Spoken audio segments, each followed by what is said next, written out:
Hey guys! Kat here and welcome to my YouTube channel. For today's video, we will do the unboxing of my brand new smart weighing scale from Xiaomi. Thank you, Xiaomi. My cousin got me this weighing scale sa Xiaomi store in SM Pampanga.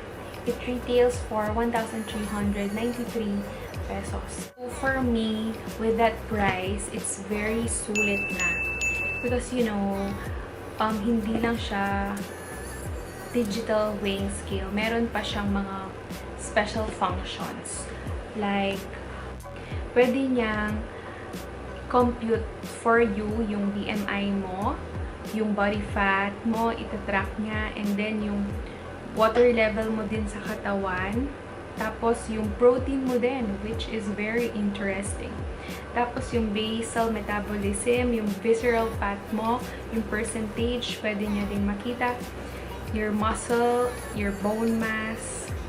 And then, siya yung magko-compute sa'yo ng ideal weight mo. So, you just have to input some informations, I think. So, later, makikita ko.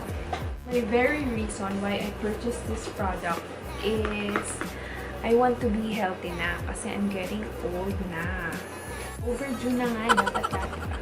Kasi ngayon nagka-pandemic, ang lifestyle ko is I exercise less and I eat more. Actually, dati ko pa ito ginawa, pero hindi natutuloy. So, we'll try, maybe maging effective dahil meron ako nito.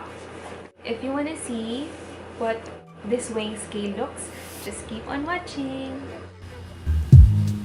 So guys, here's the Xiaomi body composition scale. This product is compatible with Android 4.0 and iOS 8.0 and above. It also has a Bluetooth of 4.0.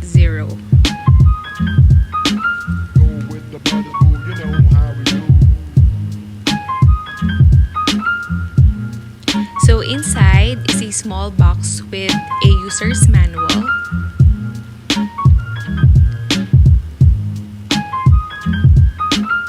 The unit of measure of the weighing scale is kilogram and pounds, with measurement range of 5 kilogram to 150 kilogram. The product itself is protected by a carton and plastic. It's not for me to say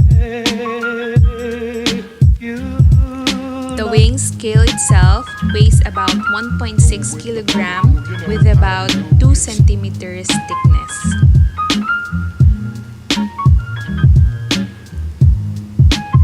The look of the product is really nice. It's made up of plastic with matte finish. It also has 4 electrodes on top. It's light-weighted and really thin. It's battery operated, so you need to have 4 AAA battery. So ayun guys, I'm back. Basahin ko lang yung nakasulat sa plastic, baka gusto nyo malaman. Notes: ignore the first weighing reading as it may not be accurate. Do not stand on the edge of the scale as you may fall. Place the scale on a hard and flat surface. Wait until the progress bar indicates completion with a flash to check body composition data. Ito yung app na i-download daw. So, sa Apple Store or Play Store, hanapin niyo yung app na Mi Fit. Ayan, yung Mi Fit.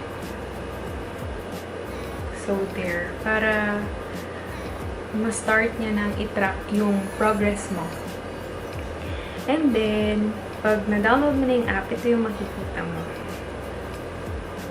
So, ayan.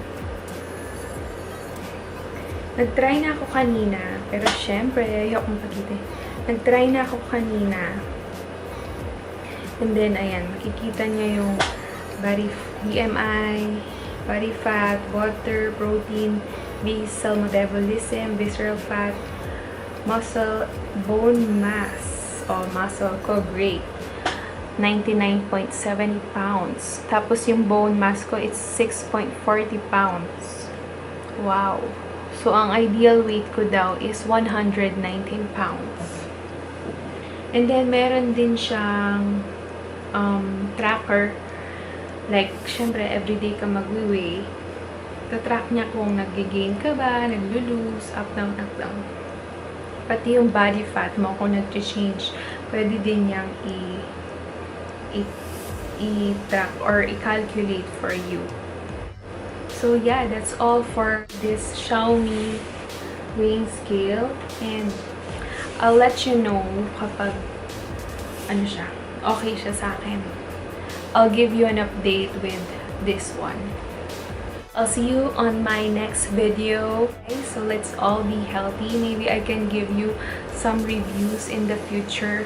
What are the disadvantages and advantages of this product? So if you like this video, don't forget to hit the like button, and please subscribe to my YouTube channel and comment down below for any suggestions that you want me to unbox next time, or what videos would you like me to do. Thanks for watching. Bye!